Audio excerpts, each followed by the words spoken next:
You're listening to the Slow Ride Podcast.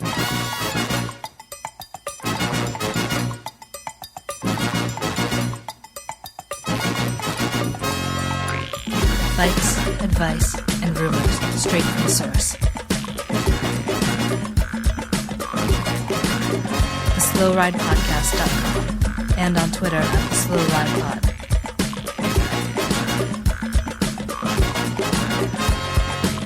Enjoy the ride.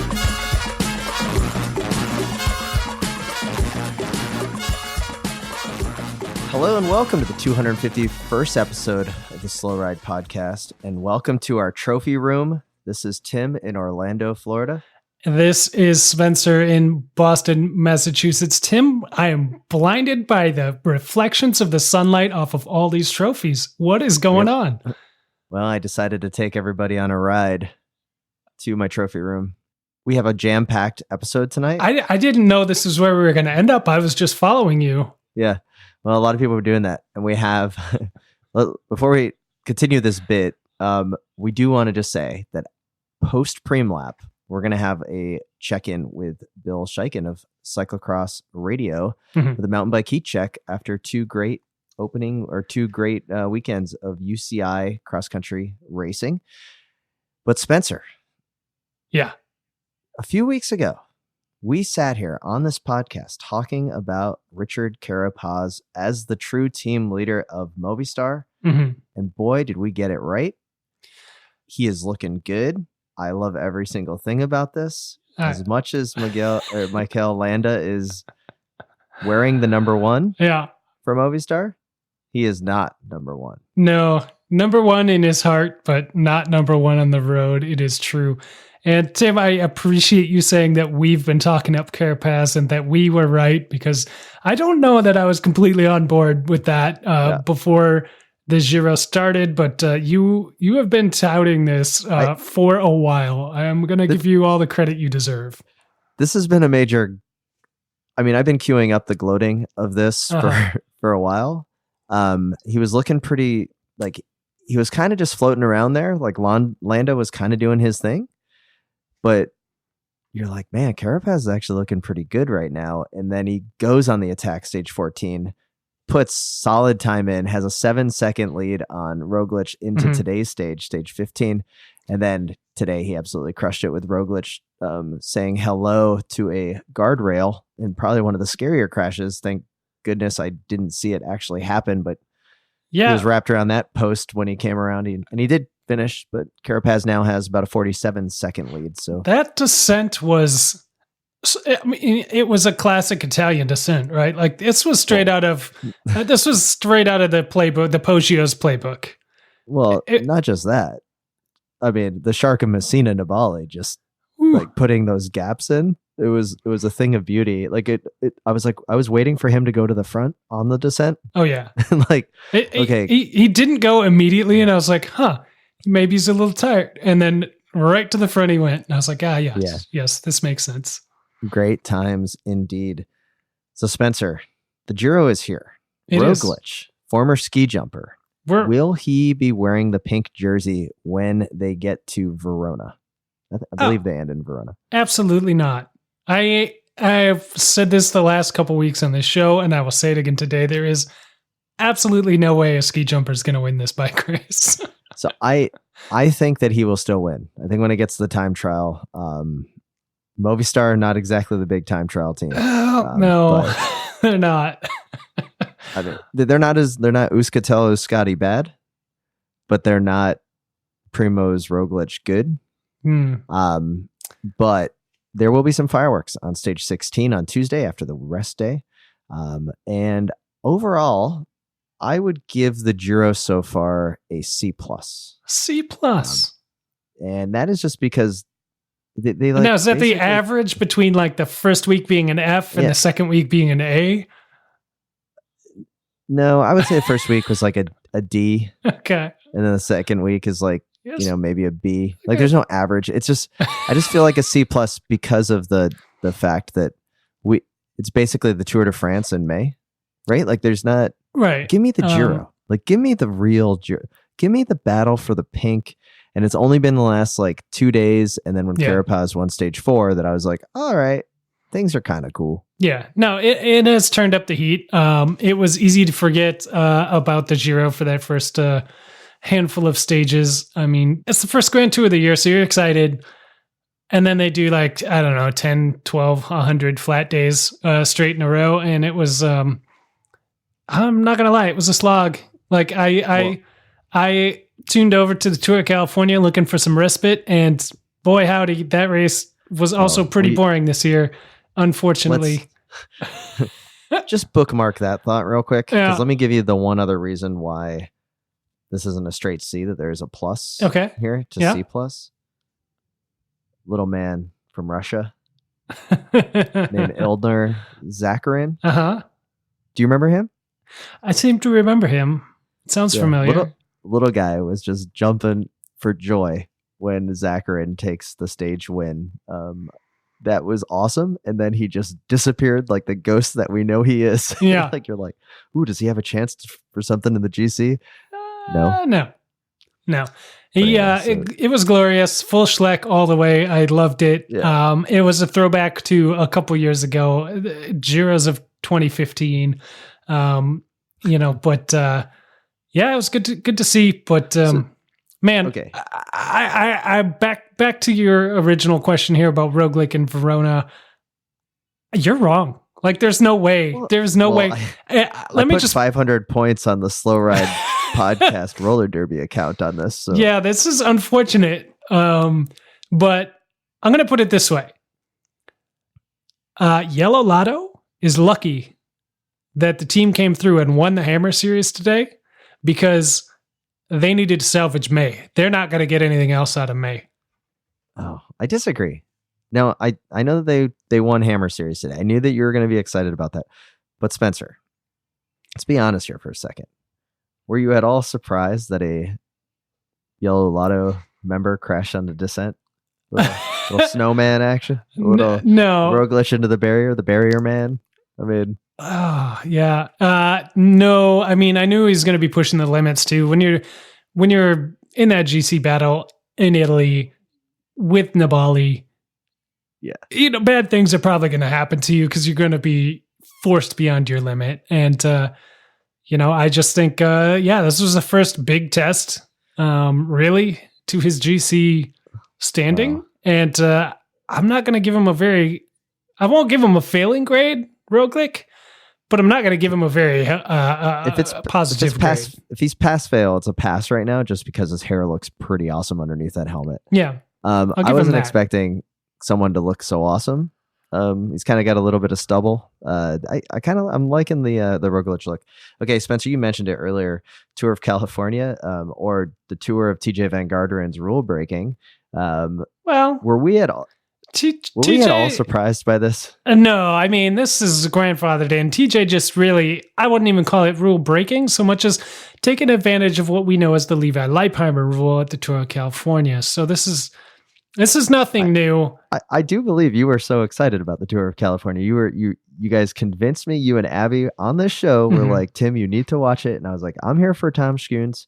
I am not here for anything. And then good old fashioned TJ shows up with the shenanigans.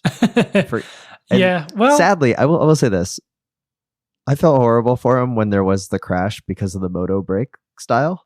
Oh yeah. Teammate. Like I was like, oh, that is just crappy luck. You gotta watch those Aussies. They're upside down from us, so everything's backwards. And he didn't think about that. So the brake levers were on the other sides. But what kills me here, though, is the commissaires thinking it's okay to put the 3.26 kilometer rule into effect when it's clearly 3 kilometers. I mean, the rule is there for a reason. Right. And this seemed like the most Homer rule of all time. And then he didn't win it anyway, so... Well, and, so it's all a moot point, I guess. But it really doesn't make a lot of sense to me. Like, if you have a 3K rule, it's a 3K rule. If you want to bump it out, make it a 5K rule. I don't care what the rule is. Just pick a number and stick with it. Anyway, Tour of California, usually pretty good. Not so great this year. I mean, it was okay. It was fine. There was some good racing. Travis McCabe up there. We saw a lot of cool stuff. Women's race was awesome. But yes. Women's race was awesome. Yeah.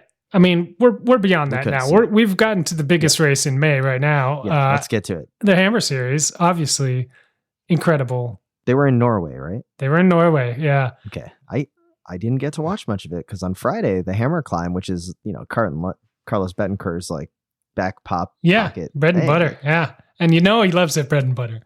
So let me know. I know I can go back and watch it on Flow Sports. I know it was on the Hammer Series website. Yep. Live streamed. Did you have a chance to watch it? I watched parts of it. Yeah, I didn't get to sit down and spend the whole time, which is hilarious to me because I was when I pulled it up on Flow Sports, the Giro stage was on and it was 6.5 hours long, and the Hammer Series was on. It was 2 hours, and I was like, perfect. I've got time for this, but turned out I didn't even have time for that. So Yellow Lotto won today in the Hammer Chase. Yep.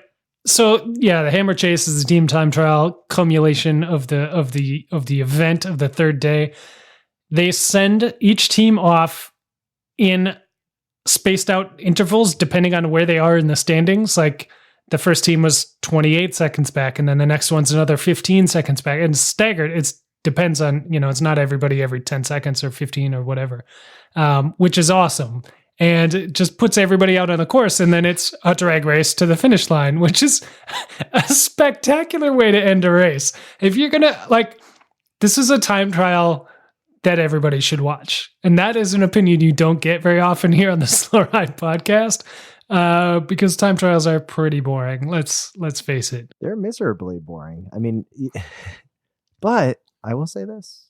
I will check it out. Yeah. No, you should. I know your complaints about the Hammer Series in the past with the scoring being confusing and it wasn't that it was confusing, is that you couldn't tell what was happening. And that you couldn't tell what was happening or what the scores were. They had a leaderboard F1 style on the side with the points updating all the time, and it was very good. I enjoyed it. So can they start paying us yet? Because we come up with all these ideas to make their event better, and I guess we got invited for a press pass, but they can fly us over at the minimum. They should probably work on that. Yeah, maybe we'll see if they can get that in the budget. I was watching the Hammer climb and thinking to myself, man, there's so many people that love the Ardennes week, like little guy, who that week is their favorite week of cycling because it's just climb after climb after climb after climb, and it's so fun to watch these guys beat each other up and attack up the climbs. And that's the whole race. So I if you haven't checked it out, I think it's fun racing. I will. So we did get an awesome text message over the week from Little Guy. Okay. And it was all about the Operation Anderlas setup, right? About the doping that's happening. Yeah. Do you remember this text from him? I do.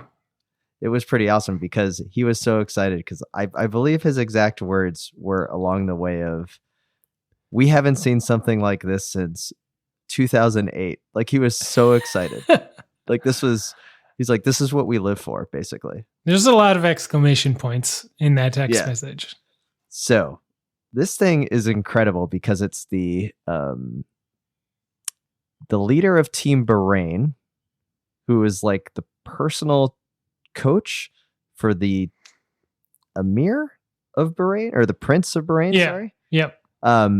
Basically is Slovenian and has ties to doping, and has been all caught up in this scandal that's happening. And it seems like we're just at the tip of the iceberg, because when you look at the results, there's a lot of Slovenians doing very, very well throughout cycling.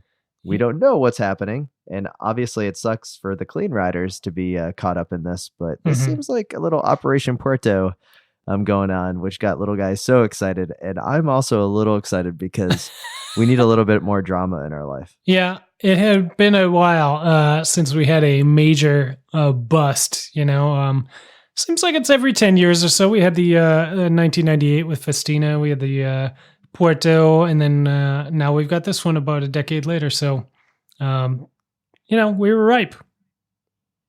Yeah. And so, will Roglic go down? Not yet. I hope I just want to believe everything possible that these guys are clean and that it's just a really shady coach. But there's just too much like here, like this, like there's too much involved with this coach and the Bahrain setup and where they have all these riders coming from, that there's definitely, yeah. Are we really surprised that the team run out of Bahrain is, pushing the limits just a little bit? Yeah, less than above the table with everything. No, not very surprised, but yeah, I don't know. Roglic finds himself in a weird situation. Nibali also finding himself in a weird situation. So I just found the text. 5 exclamation points from little guy. Yeah. He's so excited. Yeah. I think that's his least favorite team. So that's why he's probably. Oh, absolutely. Like by far. The other big news, well, actually old news for listeners of the Slow Ride podcast, is that Dirty Kansas is around the corner next week. And 3 riders from Education First were announced via press release on our podcast 3 months ago or 2 months ago. And of course, they are Lachlan Morton, Taylor Phinney, and Alex Howes. Yeah. Spencer, on the Let It Ride podcast the other day, we talked about, of these 3, how many will be on the podium at Dirty Kansas? For those of you that don't know, 200 plus miles of gravel grinding in the Flint Hills of Kansas, which is going to be really hot and windy and nasty. Well, normally it would be like that. I don't know if you've seen the weather predictions for this coming weekend, Tim. Oh, I have not. Tell me it's going to be awesome. It is going to be an epic mud fest for 200 miles of grinding through rain-sodden pea gravel mud. It's going to rain all week. It's supposed to rain the day of. It's going to be pretty disgusting out there. One of those rides you'll never forget. So folks that are going, man, just know you're going to be buying new cables, new chains, all that stuff, but new brake pads. But maybe bring some brake pads with you when you leave in the morning. But it's going to be one of those rides you never forget about. Okay, so horrible weather. It's going to be nasty. Yeah. How many Education First riders are on the podium? So, because these guys have to have the most pressure of anybody there. Yeah.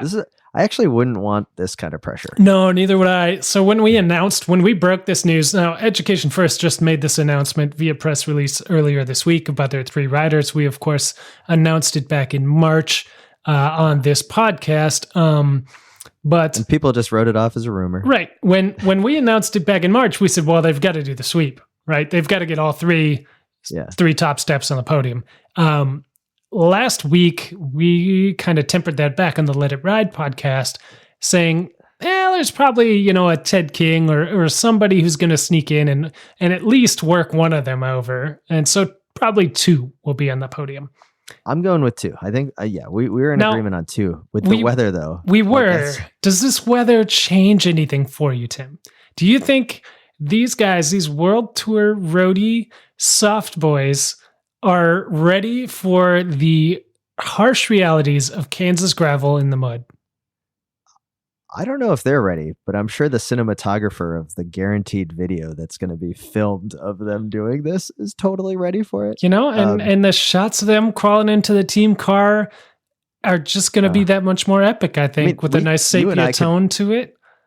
You and I think, could pretty much block out what they're going to do for this. Like if we were going to make the, the camera by camera shot, the storyboard of this film. So let's just start right now. Mm-hmm. So obviously there's going to be a night before scene with them sitting around talking about trying to get everything ready. Actually, the film is going to start with what is gravel grinding.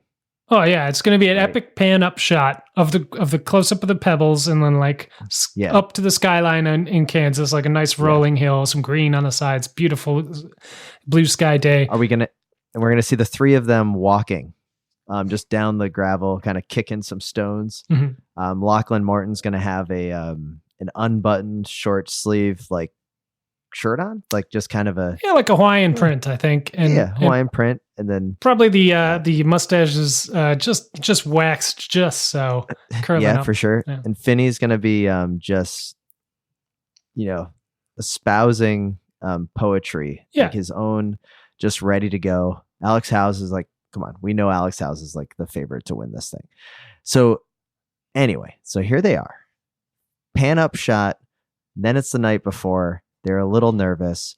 Question Spencer. Do they go to the mechanic and say, there's a lot of mud? Put a lefty on that bad boy. I need the mud clearance. Yeah. And I'm going to get so much mud clearance because I'm only going to have one side of a fork. No, I think you're right. I think we do cut to a mechanic at night outside the team camper or something. You're going to get that nice freewheeling sound, overdubbed. Sure. And then they're going to be putting some diesel on the chain. Keep the exactly. Some of those old mechanics tricks. And no, I don't think it even just going to come out and request anything special. But we're going to see mechanics like putting the big 34 tooth cassettes on there on the back, and just all kinds of little things that they're just like, oh yeah, gotta get ready. It's like Paris-Roubaix only, whatever. So then they're gonna cut to in phase, so they'll be at the start line. They'll rush to the start line because they're gonna have to wait for the Porta-Johns like with everybody else, right? They're not gonna be in VIP Porta-Johns. They're gonna show these Pro Tour riders amongst the people on Main Street in Emporia, Kansas, guaranteed. There's going to be a lot of selfies that we taken of them. I have a feeling we're going to get a shot just to build some drama. We're going to get a shot of like Alex Howes and Lachlan Morton being like, "Where's Taylor? We should be at the start. Where is he?" And we're going to quick cut to him walking out of a local donut shop. With a nice powdered donut and just the right amount of sugar. Just so tranquilo. Okay, so. And then they meet Ted King, and there's a quick little like biopic, like underneath Ted King is like former Dirty Kanza winner, Pro Tour rider. Like, right, they gotta set the standard that there's actually legitimate athletes in Dirty Kanza, and it's not just people like you and I. Yeah. So then the gun goes off. We're gonna get some GoPro. Then I think the next big scene is going to be of the Soigneur at the aid station. Oh yeah, we've got the bags all packed. They're ready to go. They did this the night before. Well, they might slam cut back to the night before, like throw it back, and it's going to be like wrapping in the tin foil, all the little rice cakes and all that's to be like getting all that bottles prepared and all that. Yeah. So when does it go to black and white of Taylor Phinney, Alex Howes, and Lachlan Morton going like leading the drive of a pack? 1, 2, 3, all of their mouths open, breathing in the air, just the right amount of mud on their face. Straight out of the Rafa catalog of just pretentiousness. Like, right? Like that's going to be the money shot of Dirty Kanza. Yeah. So here's the thing. Do you remember when we were like almost Cat 3s on the road? We're still Cat 4s, but like almost Cat 3s, and we were still doing the same races we'd done a couple years in a row now. And we had enough kind of swagger. I don't know if it was real or imagined, but we had enough swagger to be like, okay, let's try and make this race hard at the beginning and get rid of these Cat 5s who are just hanging out at the, who are their first race and stuff. And then we'll settle in later. I feel like that is the move that's going to be happening. They are going to hit it hard from the gun and try to shake themselves loose, which shouldn't be too tough, and form an elite kind of mini peloton of, I don't know, 15, 20 riders from that 2,000 or however many show up. So then it goes, and then there's obviously going to be the scene of one of them getting a flat tire or the bike breaking. Oh yeah, we're going to need a bike change in there. Oh. We didn't fly all these cameramen in to not do a bike change. Yeah. Okay. That's a very good point. Okay. And then it ends with Alex Howes coming across the finish line first. Mm-hmm. Ted King, 2 minutes down, second. Okay. Interesting. Third Taylor Phinney. And, Lachlan Morton kind of hanging around. Okay. No faith in old Lachlan. You think Lachlan will win? No, I would flip him and Taylor Phinney around. Okay. And then so that's it. I mean, I think Spencer, you might as well just send us the Oscar for short documentary film. Yeah. Because we crushed it. Well, and the original score also we're gonna need another Academy Award for that. Taylor Phinney gonna drop his EP and gonna be in sync. Like if you play them and if you hit play at the same time on both these, it's going to link up perfectly. It's going to be amazing. Do you have any interest of ever doing Dirty Kanza? No. I have interest in doing like the 100-mile version. Okay. Not the 200's long. 200 is out of my range. I've done El Monzo a couple times, which is 100 miles on gravel, and it's very, very climby in Minnesota. And that's enough. It's enjoyable, but like 100 was as much as I ever want to do. And that was when I was at least a little bit in shape, and that's not the case anymore. So I don't even know if I want to do that. Well, Spencer, I'm looking forward to it this week. And then before we get to Bill on the flip side of the Preem Lap, talk all things mountain bike and new developments at Wide Angle Podium Network, I do just want to give a quick shout out to all of the people that are looking at coming to Hot Velo here in Orlando. We're 2 weeks out from the poster show that we talked about. Right. And Spencer, thank you so much for contributing a fantastic poster. And I know Alex Carlson, also of Boston, has put in an awesome poster, listener of the pod. And Pete Holohan of St. Louis did like a sweet woodcut poster that's on its way. We also got a couple people reached out for future events. So nothing but greatness coming in. And the listeners of the Slow Ride podcast totally bailing me out for this poster show. We've got about 25 pieces of original art ready to get posted up here in Orlando on June 8th. And yeah, it's going to be pretty awesome. So check out the Instagram. That's Hot Velo, HAUTEVELO.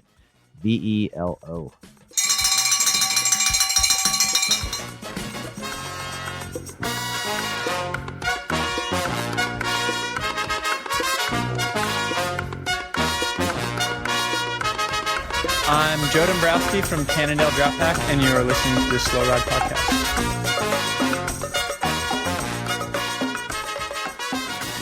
All right, Spencer, let me start it off real quick and saying everyone should go to the Apple App Store and download the Wide Angle Podium app so they can get all the latest updates and all of the new shows, new announcements that are in the pipeline coming in. Right. We're going to talk a little bit more about this with Bill when he comes on after the Preem Lap, but we have a rebranded channel called the Parts Bin. And this is going to be basically everybody on the network. The Slow Ride Podcast, the Bike Shop CX, Gravel Lot, Cyclocross Radio, Consummate Athlete. Anything they're working on, it's going to be in the Parts Bin, including Let It Ride, the Slow Ride reviews, everything. So pretty excited about that. It's going to be another opportunity to see all that great content that you would also see in the bonus section. So astute listeners, folks who already have the app may have noticed it's already in their app.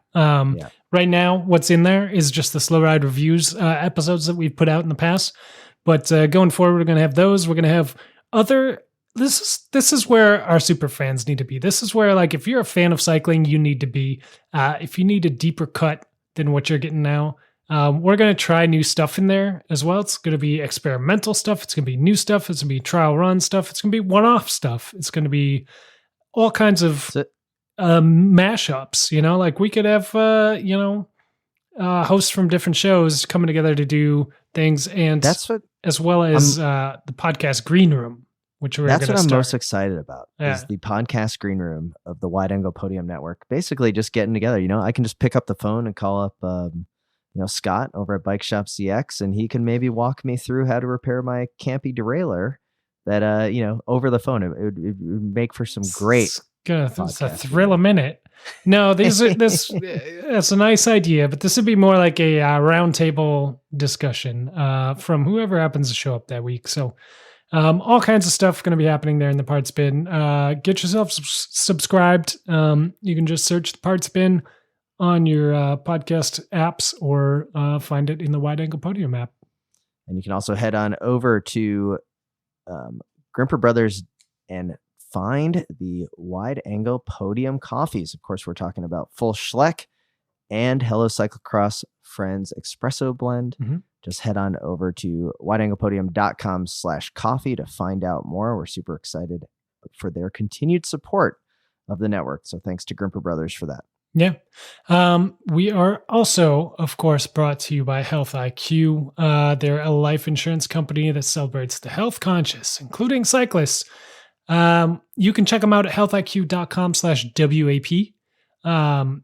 But essentially, you've heard us talk about it many times before because they are a huge, huge supporter of us and the Wide Angle Podium Network. And we just love what they're doing. And we love that they are trying to help you guys out because that's the kind of advertising that we want to do here in the Preem is things that are useful to you, so they get lower rates on life insurance for folks that are active, folks that are riding their bikes, folks like you. So head on over to healthiq.com/WAP, learn a little bit more, read the FAQs, get yourself a free quote, and just learn a little bit more and sign up for some life insurance. Fantastic, Spencer. Let's get on the horn with the mountain bike expert from Cyclocross Radio, Bill Schieken.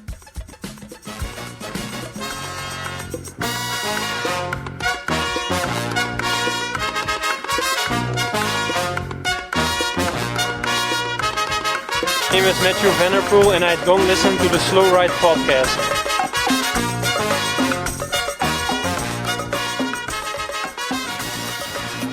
So if we had the soundboard here, Spencer, this is where we would actually be playing the phone call ring for when we bring in our next guest on the podcast. Yeah, we're going to need a couple more donors before we can afford a soundboard. Yeah.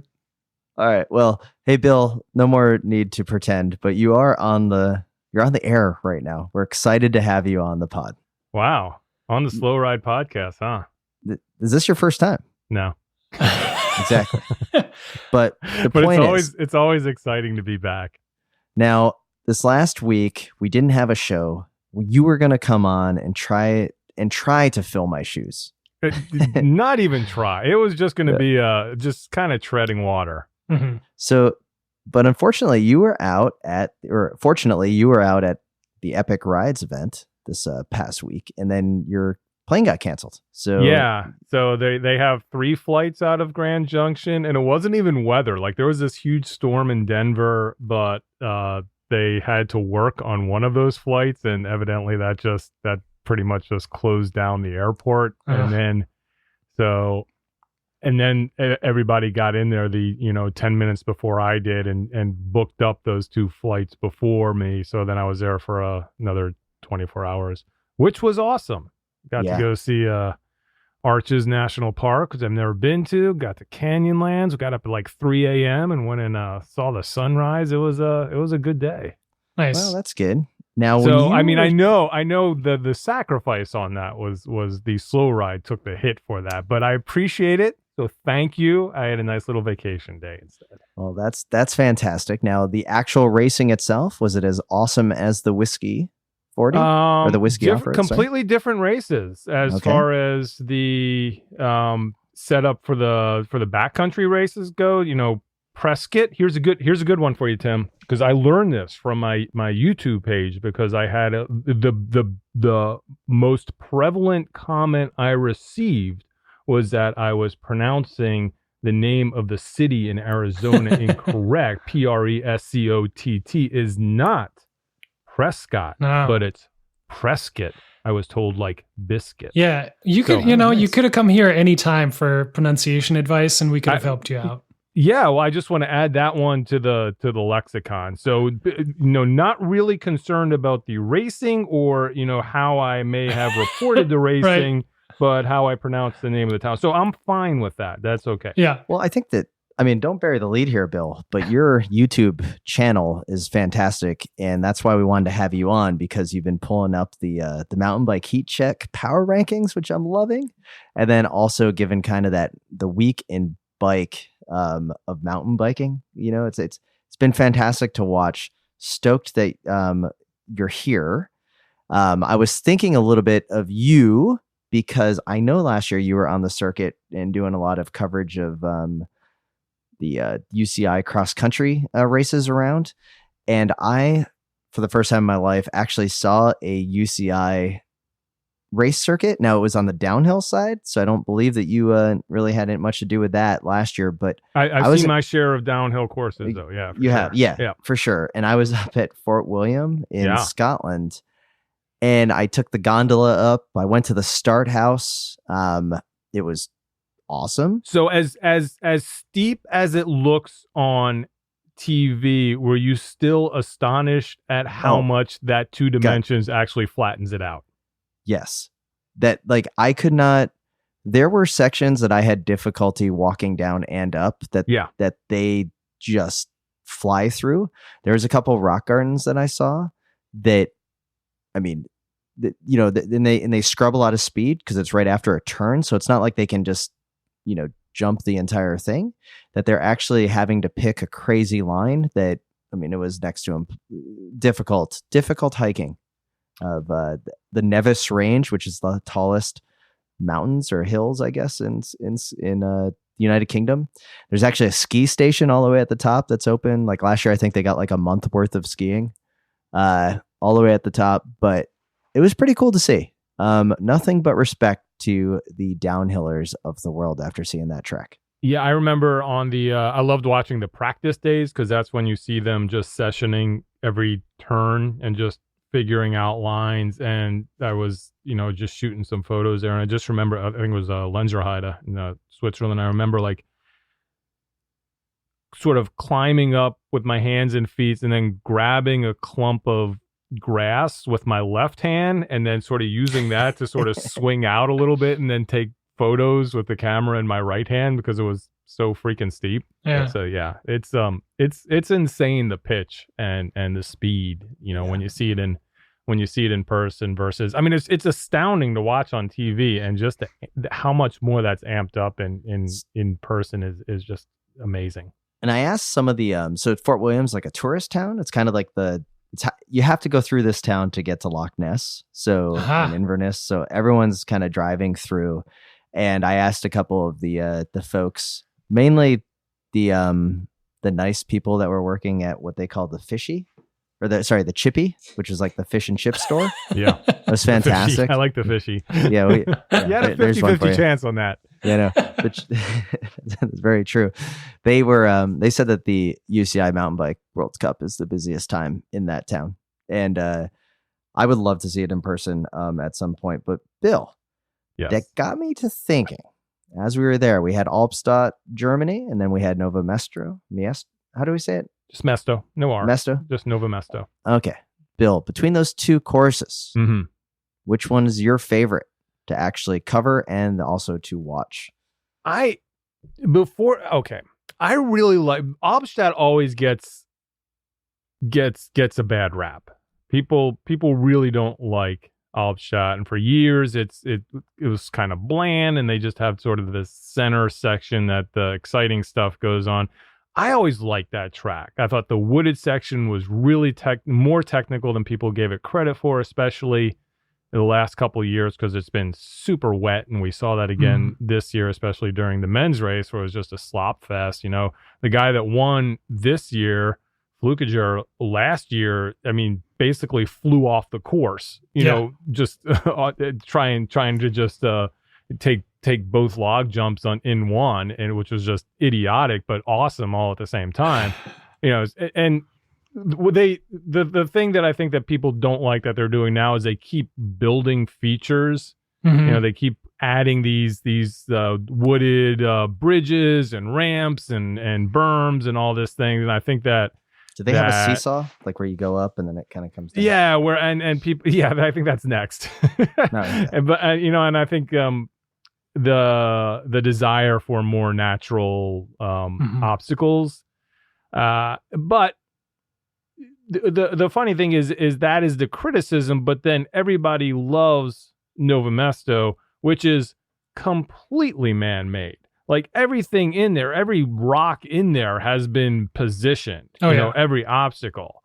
The difference is that Nova Mesto is just built to give you the best fan experience, and I think the best racer experience, because it's a really tight track. It's in a cross country and biathlon arena. That's why the stairs. That's why the grandstand is there. Correct. And not only the arena grandstand, but also where you had the bleachers that were set up on 3 different features. So each big big, like the Midas plunge and then the rock and roll section, they all have their own bleachers, and those were all, for skiing predominantly, but they're great. They just make the bike race go through there as well. And it's something that you can go as a spectator, you can see them 4 or 5 times on one lap with a little bit of hustle, which is just amazing. It was, the coverage of Nova Mesto was amazing. So here's the other thing that everybody always applauds Red Bull on the amazing coverage that they have. And yes, completely agree. No, hit it out of the park for sure. But the difference is that they have a crew, they have a set crew. And a lot of those guys go to all the races and they go to Nova Mesto as well. However, Czech TV basically says, Red Bull, we got this. Just take a step back. We'll handle it. And it's just like Czech hillbilly TV just gone wild. So they have 2 or 3 of these huge quads with like military dudes in them and these huge cranes on the back of them. And that's what you're seeing ripping around the course. So they're basically just like gunning it in these ATVs around the course with these huge camera rigs in the back. And that's how you get to like these super long, amazing tracking shots. And then they've built out like these cinema grade dollies, like these train tracks that go all along the rock and roll. And that's amazing. So it's like just the best of the best as far as coverage goes. You're absolutely right. I was on the Crosshair Slack channel, and they're talking about how what's great about it is that the coverage also allows us to see what's happening in like the 3rd, 4th groups out there. So, almost all the way down to position 20, unlike a cyclocross race where you only see the top 3 go through a feature. And what was really cool and something I noticed quickly was, and now that you're mentioning that it was a Czech television production, was this Andrej Sink guy that got 5th, because the entire time they spent a lot of time with him on camera. He was in 3rd for a while and well-deserved, but yeah, man, you see it in like in road racing, you see it in cyclocross. So you always have the hero cam, and especially when the heroes aren't doing the way they're supposed to, Wout van Aert, for instance, when he's not in the top 10, that you're just gonna get that static shot until he comes through. And they were definitely doing that for Sink, because here's the deal with Andrej Sink. He was a surprise today, but he was also he's an understudy in this race. So this race, this whole arena, when it was a world championship, place was built for Kohlhavi. Yeah, it's definitely a Kohlhavi. Yeah, to the point that if you got a beer, there's Kohlhavi's face is still on the cup to this day, but he's not there racing.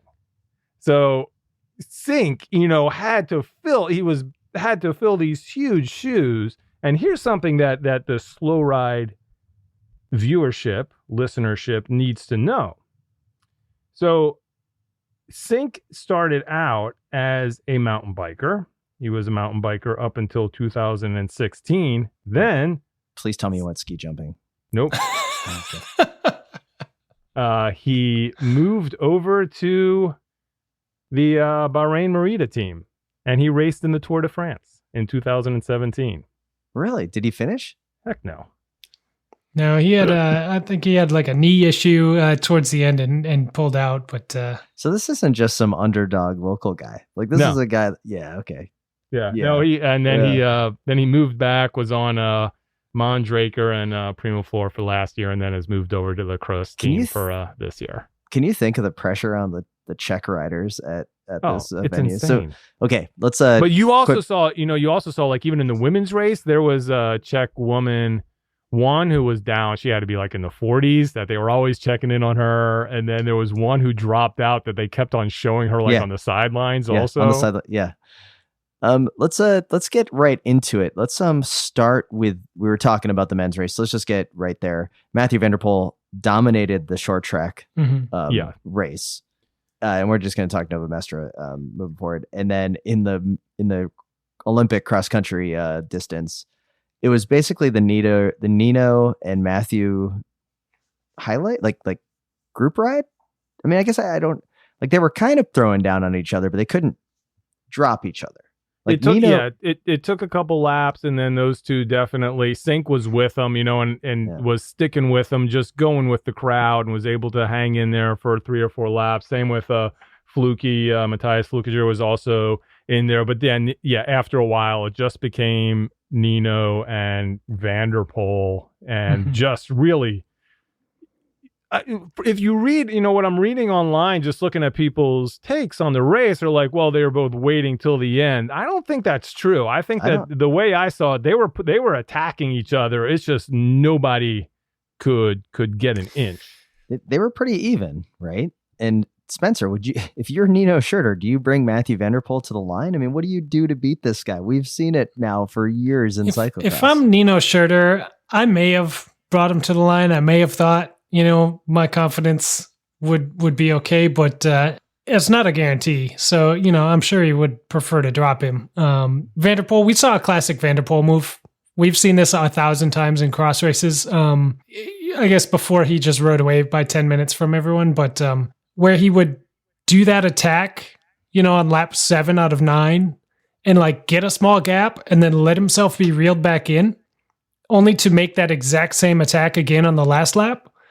We saw that again today, and Nino, I don't know if he hasn't been watching the tape, he hasn't been studying up on his competition, but I saw on whatever it was, 5 of 7, Van der Poel get a little gap, and Nino brought it back, but I was like, oh, he's going to do it again on the last lap, and he's going to do it at the same spot.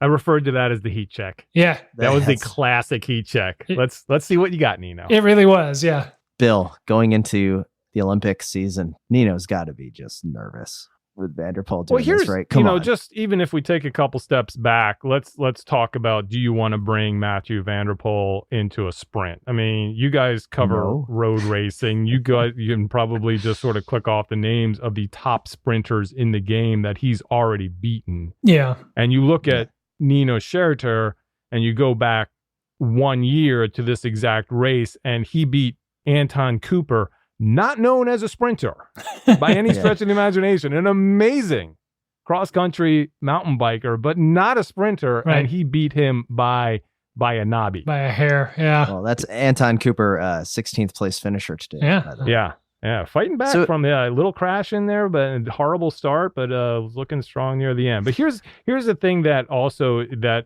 needs to be noted about what I love about having Van der Poel in this race. And I think you know how epic used to be the word that is overused. Like, can we agree that disruptor is now almost replaced epic? Oh yeah.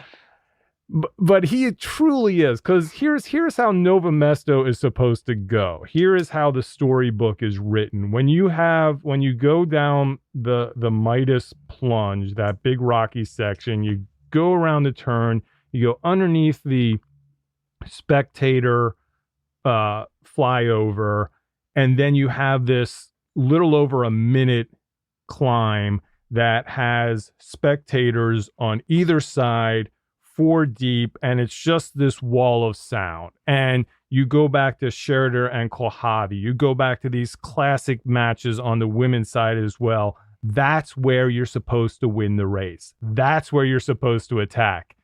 And Van der Poel's like, nope, not my move. I'm going to do it in the feed zone. Yep. That's where I want to go. And and you're right, Spencer. He did it the lap before. Nino obviously is like, well, that's not the place you're supposed to attack, so I don't have to worry about that.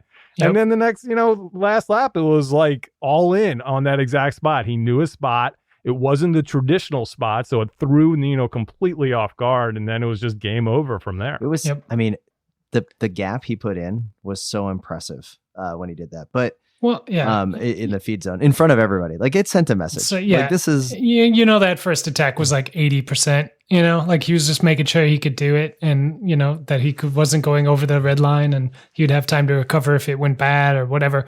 But I had a theory going back a few episodes that after Van der Poel won Amstel, that he had embarrassed all of the roadies. Like he has won a huge race. He has bested the world champion in his playground. He has destroyed everyone in cross, and the happiest man in cycling was Nino Schurter, because Mathieu van der Poel has not been able to win a World Cup mountain bike race until today. Do we need to send somebody to check on Nino, Bill? Like, where is he at? I think that Nino, I as a fan, I think this is amazing, and we even saw it last year. There was definitely, Sam Gaze beat him. There were a couple. I think he didn't win the whole season. He definitely was looking vulnerable. Came back in the World Championships and won that race. Mm-hmm. So we're definitely seeing that the pack and the younger guys are starting to catch Nino. But as far as just the Van der Poel part of this equation, they still don't get it either, and they still even in the short track, and he's doing something a little different than he does in cyclocross, where and he did this last year in short track, where it was just like lap 2, I'm gone, see y'all later. Yeah. And he kind of did this here as well, but I still don't think that everybody appreciates, or maybe they just can't do anything about this reserve he has. And when he decides he's going to go, there's nothing you can do. There's nothing like it. I mean, this is unprecedented. It doesn't matter how hard they're already going. Yeah. Like, he's just like, okay, I'm going to go now. But to hear Rob Warner during, I love Rob Warner, and I forgot the guy that the 96 Olympic, it's a brain freeze. Oh, Bart Brenchens. Yeah. Thank you. Warner's sitting there, and even Warner's like, ooh, MVDP goes, and then they're like, oh, MVDP, I just came up with that kind of joke thing, but they still don't understand him. They're still he races cyclocross. They're Bart at least brought up that he won Amstel Gold, a classic, so they're kind of starting to realize. But we are seeing unprecedented historical feats happening from Mathieu van der Poel right now. He won a World Cup mountain bike race over the world champion in dominating fashion. He won Amstel Gold in amazing, epic fashion and almost pulled it off at Tour de Flanders. Mm-hmm. And let's not forget that he won cyclocross world championships too. And now the announcement over the weekend that he's pretty much going to be taking some World Cup mountain bike races off because he actually has to rest. He is human. That was a surprise. One of the things that is on my queue of videos to put together, because I already have, I think, 3 instances that if I can find them, is to do a super cut of announcers saying the gap's too big, there's no way he'll get back. Yeah, you might have too much footage to cut down into a quick I'm trying to think.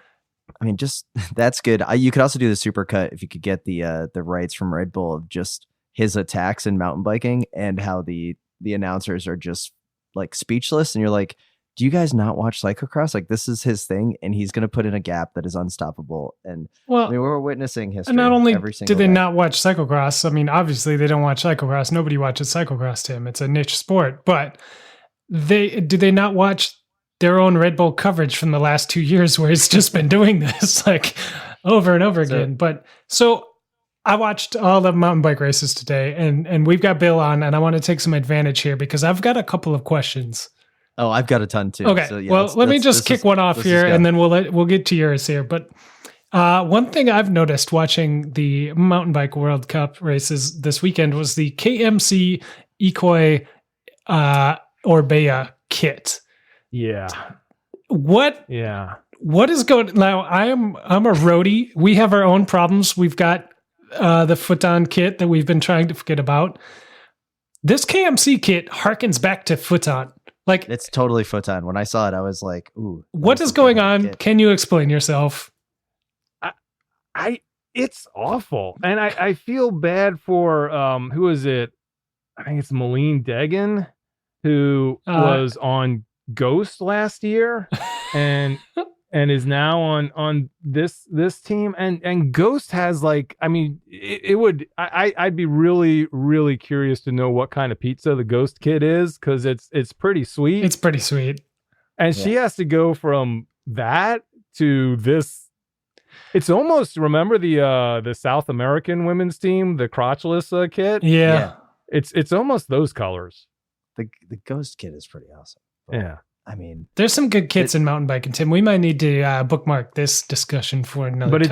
it definitely runs right up there with Photon. I just don't understand why after that team, why anybody would pick those colors. So bad. Anyway, that was my one big takeaway. So I've got Tim, several what questions. else do you have?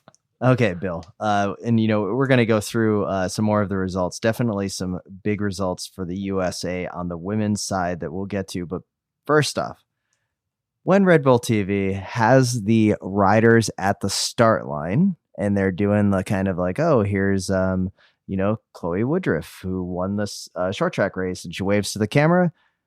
Why in mountain biking do we not get the tire shot?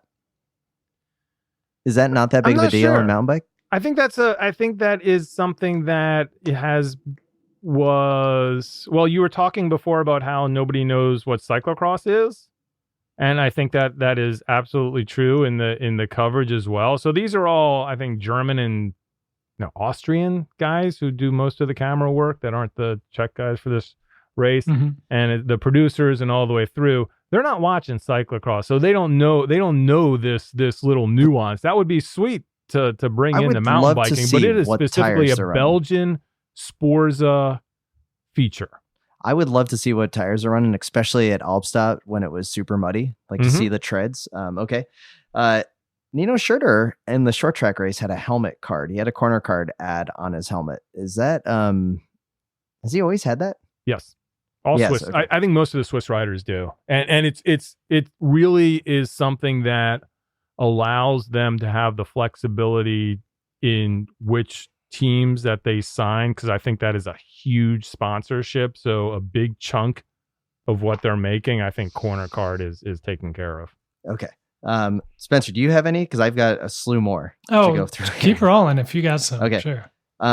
Bill, I'm a little disturbed by the complete lack of 100% compliance to the skin suit rule for the short track race. There's a lot of baggy jerseys in the back half of both pelotons. And I was like, you are in a short track race. It's 20 minutes long. Put on the damn skin suit and aero helmet. Like, what is going on here? I'm surprised. I mean, Kate Courtney, like no skin suits in either race. I mean, look at the cross country race. I mean, it's the same length. I mean, today's race was the same length as a cyclocross race. I mean, the men were done with just over an hour. So it's like, I don't know.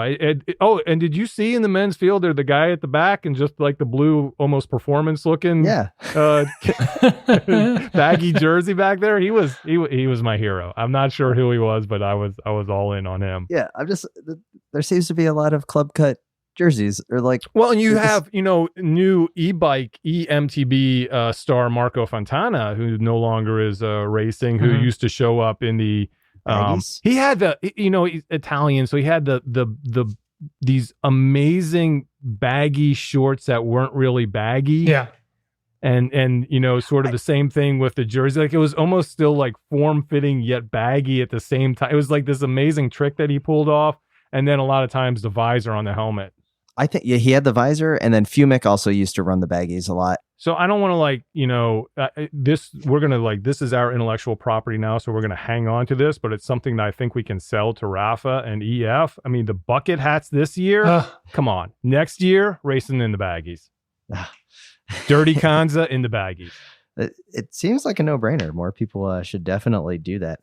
Bill, what is up with the false start that happened in the men's short track race? Did you see this? And then there's like a whistle from the crowd, and they didn't don't they just start on a gun? Why are they starting on a whistle for the short track race, but then a gun for the cross country? Start on a green light, don't they? Just cross. So that is the part that I think sort of threw the wrench in this, is that they brought in the one thing we're talking about, the tires that they don't do, but the one thing that they did bring in from cyclocross was the lights this year for short track, and it threw. There were a lot of, if you watch Albstadt specifically, there are a lot of riders who are not clipped in when that light goes green and do not realize that the race has started. And I think that between the officials and the riders and the lights and wherever that whistle came from, that's what caused that they're still getting used to this light versus gun situation. The pump track was awesome. I loved every second of that this week. Are you a big fan of putting something like that in the course, Bill, or is that just like too gimmicky for you? You're the expert here. I think for this track, since it is, as I said, it's everything has been man-made out there, so it didn't really offend me that much. I'm not sure how much it added to the race. It maybe gave those guys even a couple seconds of recovery near the end of the lap, but.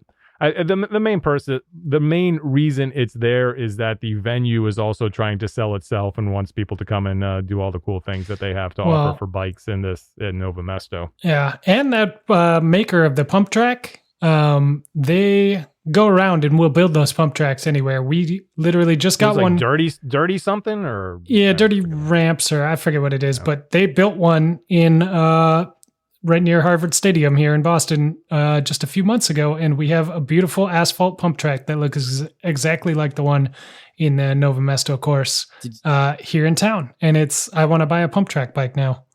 Yeah, I thought there was I thought I saw Vanderpool after he made the attack put a little flare on one of his entrances into the pump track that Rob Warner missed, and I think that we got to find that in slow-mo. I think that is almost something that with Vanderpool, because you see him, and people will criticize him for, showing off or whatever during cyclocross races when he's crossing over and, but I don't think he can help it because he'll do it just like riding planks. I just think it is so ingrained that he's gonna throw a little mini whip in there every time he gets his bike in the air that I don't even think it's like showing off or anything. I think that's just his technique at this point. Yeah.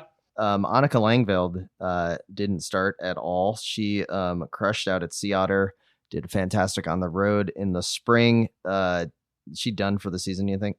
I don't think she's done for the season. I just think she needs some time off. You could see it in the short track that she just did not have it at all, and maybe even kind of packed it in halfway through that race. I don't think she never does well on Alpstadt. Langvad is a power first racer. She won Nova Mesto last year, and really she just, she's got a huge engine and she takes advantage of that as far as the technical skills come. She's, she's better than any of us. She's one of the best in the world, but I don't think compared to her peers, that's necessarily a strength. And let's get into it. The women's side of things, arguably, we're in the golden age of women's mountain bike racing in the U.S. Obviously, with Kate Courtney wearing the stripes and taking the win. But let's not overlook Haley Batten taking the win in the U23 women's race. And if you look at the fastest lap on the weekend in the women's, she had that as well. So what do we know about Haley Batten? Sorry. Haley Batten is a rock star. She I think she flatted at this past year's national championship. So while in the lead with a big gap, but Sevilla Blanc was able to put in a great race and beat her for that. But Batten was the U23 national champ for the year before that. Probably would have been again. Went down, won the Pan Ams, comes back, mixing it up with the elites in these epic rides and Benelli and everywhere else, and is at the front, in the top 5 for all of these races, looking really strong. Coming in there with Catherine Pendrell for the whiskey. I think she got 4th place in that. She's pulling in breaks during the short track races. She's a phenom. And even last year in the World Cup, she was right up there. I think that it was those, we see it in cyclocross going to the 60 minutes from 45 or whatever. She sort of had that same thing where she was right in there, top 3, racing with Santa Fe and Evie Richards, and right up there and dropping off right at the end of those races last year, and she was still a year younger than those riders this year, coming in here and just taking control. I think that she is really, we have so many great women's racers, but she's definitely going to be at the top of that heap along with Kate Courtney. Obviously, Chloe Woodruff also won on Friday with a short track, but let's get into the women's race. I loved every moment of that viewing experience.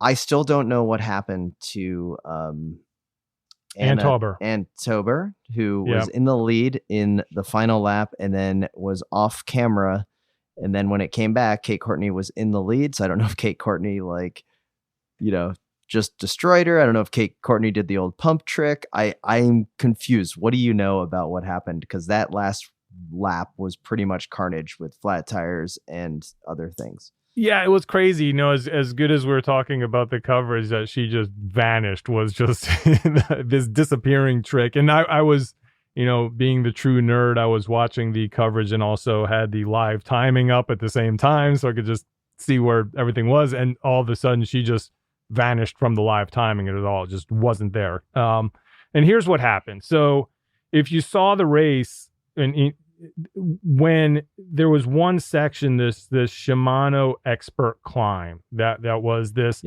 shorter climb that was before the Midas drop, the big rocky section. And it was a really, really technical climb to the point that a lot in both the men's and the women's field, a lot of riders were dismounting and running the section because you basically had to get it perfectly between these two rocks, and sort of snake your way up to stay on the bike and carry momentum. And a lot of riders just found it faster to dismount and run. Tauber was leading most of the second half of the race. Kate Courtney, we later found out, had flatted, and that's why she also did this disappearing act. She was right up there, flatted, fell back 45 seconds, and fought all the way back, was 10 seconds behind Tauber going into that last lap. And just, if you saw Kate Courtney's face, she was either going to catch her or die. Those were basically the only two options that she had. She was basically all in.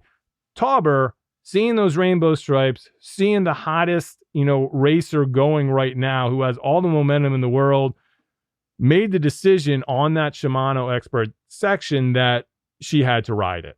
If she was going to win this race, she had to ride that section. If she got off her, because Courtney was riding it.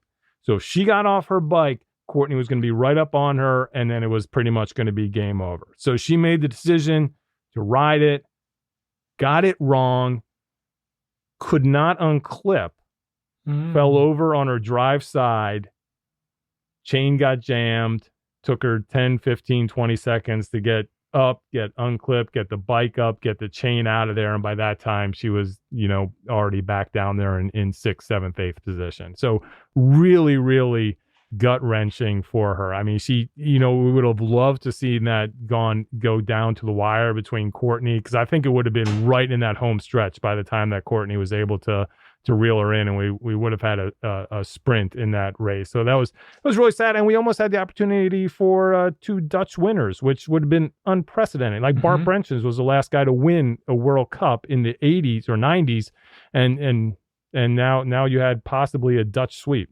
Yeah, Spencer, what was your main takeaway from the racing this weekend?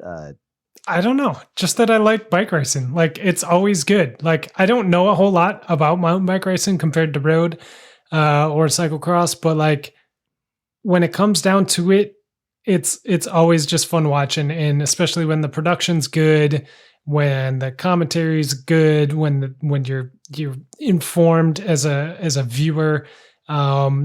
The Red Bull coverage is great. The Hammer series has been great.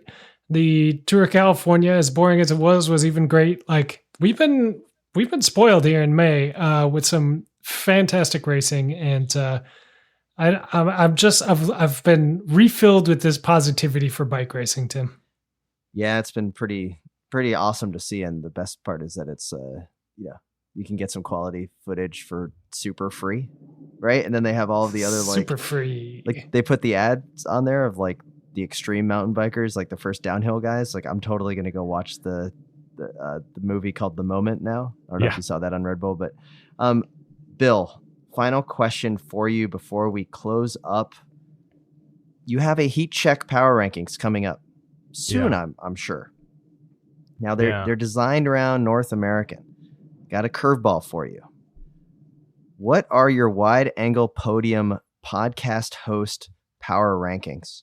It's kind of it's similar to the pickle I've got myself in with the power rankings, and not just myself. I mean, as you know, it's the you're vamping here because I should be number one. The Wide Angle Podium headquarters. You know, we have a whole division that is helping calculate the algorithm for the Heat Check Power Ranking. So it's a team effort. So much like, you know, the conceit of the power rankings are that we are looking at anyone in the world and how they do in North American racing. Those were the parameters. But at the same time, you can't just ignore Kate Courtney winning everything. You know, or Chloe Woodruff winning the or Chloe short Woodruff, track, or Haley Batten, all of those, you know, and I think part of it is that they already have their foot in the door in the power ranking, so they're already there. They've already been let in the club. So now it's like, how does that affect them? Well, they should still be in the top 10. Right? Yeah, I mean, so she's wearing the stripes and she's winning World Cups. I mean, so that's where we come down to the host. Issues, you know, and mainly, so, you know, it's like, well, we have to look at how they're doing now in this arena, but then you just leave little guy then on the outside. Oh, that's a very good point. You know, I mean, look at what he's done in the beginning of the season. Is that just we're just done with that? I mean, these are the things. I mean, look at like the dirt field recordings. You know, Lindsay Goldman just nowhere, just lost for a whole year, but then comes back strong. I mean, how do you just went Tour of California?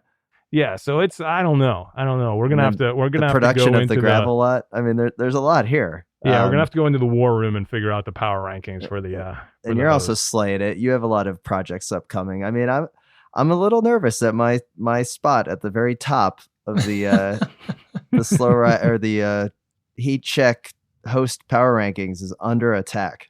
Yeah, we'll have to see how that goes. Can I quickly before you guys close up here, just a couple quick notes that I think should be mentioned since we are talking about the Heat Check. Haley Smith, Canadian rider, just 26 years old, just coming into her own third place today in the World Cup. Huge awesome result for Canada. You also have we didn't talk about Yolanda Neff, who was looking strong. It feels like she's not in the condition she wants to be, and then also flatted at the end of the race there, dropping to 8, which meant that a lot less Swiss riders than we normally see atop the men's and women's field. I mean, of course, in the men's you still had, I mean, I shouldn't really say that was second and third were still Swiss, but there seems to be other nations in there, you know, much like we see in cyclocross, where we want to sort of break into that Belgian juggernaut. I think the same thing is happening in mountain biking, and that's one of the things that's making it that much more exciting. That's a really good point. I didn't even think about that. And the U.S. is only going to get better because of the high school mountain bike league to really get these kids like up and running and more kids racing, which is only going to help get better racers. Because I'm sure that's what's happening in Switzerland. I will say, I'm sorry, I don't want to forget this, because it's something that's kind of needling me a bit with the U.S. participation in World Cups. We had one of the fastest women in the world win a short track race in a federation kit. Yeah. And I said it on Twitter, I'll say it here. Hats off to USA Cycling for supporting Haley Batten, for supporting Chloe Woodruff, for supporting Aaron Huck, who my heart goes out to because I had another horrific injury after she's been flying all season. Until we can find a way and find support for these riders to be able to race under trade teams in Europe, we're still starting from behind.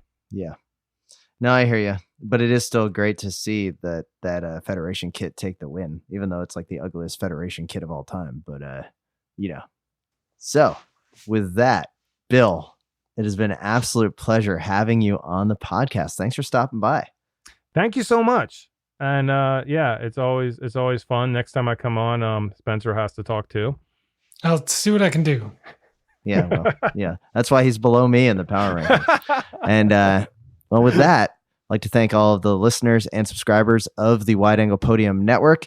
Rate and review us on iTunes or wherever you get your podcasts. Also, email us at theslowridepodcast@gmail.com.